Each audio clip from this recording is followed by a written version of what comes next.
હાલો દોસ્તો, નમસ્કાર. રણબોર ન્યૂઝમાં તમારું સ્વાગત છે દોસ્તો.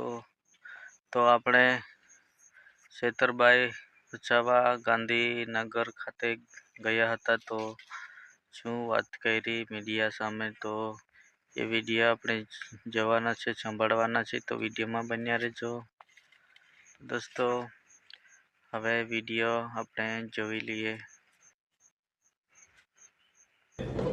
ટેટ પાસ ઉમેદવારો દ્વારા શાંતિપૂર્ણ રીતે પોતાની માંગણીઓને લઈને પ્રદર્શન કરી રહ્યા હતા, ત્યારે ગુજરાત પોલીસ દ્વારા બળ પ્રયોગ કરીને એમને ત્યાંથી બળજબરીપૂર્વક જે વર્તન વ્યવહાર એમની સાથે થયું છે, જેની અમે સખત શબ્દોમાં નિંદા કરીએ છીએ. છેલ્લા ઘણા સમયથી આપણે સૌ જાણીએ છીએ કે એપ્રિલ 2023માં વિદ્યા સહાયક અને જૂન તથા સપ્ટેમ્બર 2023માં અનુક્રમે ટેટ અને ટાટની દ્વિસ્તરીય પરીક્ષા લેવાઈ હતી. પરીક્ષાના લીધે ઘણો લાંબો સમય વીતી ગયો હોવા છતાં 24,700 શિક્ષકોની ભરતીની ક્રમિક અને ઝડપી જે પ્રક્રિયા પૂર્ણ કરવા માટે સરકારે જે બાહેધરી આપી હતી તે આજે પણ પૂર્ણ નથી થઈ, જેના કારણે ઘણા ઉમેદવારો જે વય મર્યાદાઓમાંથી બહાર નીકળી જાય છે. ઘણા ઉમેદવારો એના લીધે પોતે જે સરકારી કાયમી શિક્ષક બનવાના સપના હતા તે રોડાઈ જાય છે. ઘણા ઉમેદવારોને પારિવારિક, સામાજિક અને આજે ઘણી આર્થિક રીતે મુશ્કેલીઓનો સામનો કરવો પડે છે. છેલ્લા 2 વર્ષથી સરકાર કહે છે અમે ભરતી કરીશું. ગયા બજેટમાં પણ એમણે કીધું હતું કે અમે 24,700 શિક્ષકોની ભરતી કરીશું. આ વખતના બજેટમાં પણ કીધું છે અમે 24,700 શિક્ષકોની ભરતી કરીશું, પણ કોઈ પણ જાતની પ્રક્રિયા આજ દિન સુધી કરવામાં નથી આવી.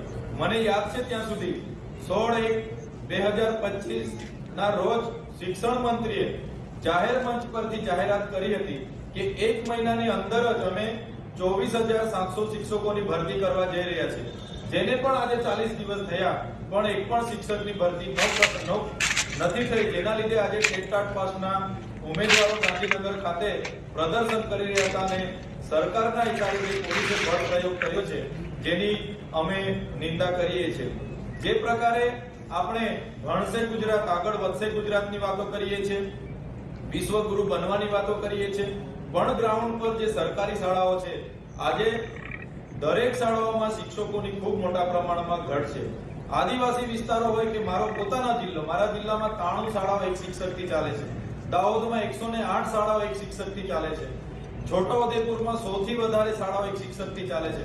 અનેક વખત અમે શિક્ષકોની માંગણી કરતા હોય અને શિક્ષણ જેવી ગંભીર બાબતમાં સરકાર ગંભીર ના હોય, એટલા માટે અમારે અવારનવાર રજૂઆત કરવી પડે છે. અમારી સરકાર પર એક જ માંગણી અને એક જ રજૂઆત છે. સરકાર જોઈ લીધું દોસ્તો વિડીયો. તો આ હતા છેતરબાઈ વસાવા, ડેડિયાપાડાના ધારાસભ્ય. તો આ વિડીયોને એટલું રાખીએ. આવા નવા વિડીયો પાછા લાવતા રહીશું. તો નવા આવ્યા હોય તો ચેનલને સબસ્ક્રાઈબ કરી દેજો અને તમારા દોસ્તોમાં શેર કરી દેજો અને મારી રણબોર ન્યૂઝ ચેનલને સબસ્ક્રાઈબ કરી લેજો. તો બાય બાય, આવજો.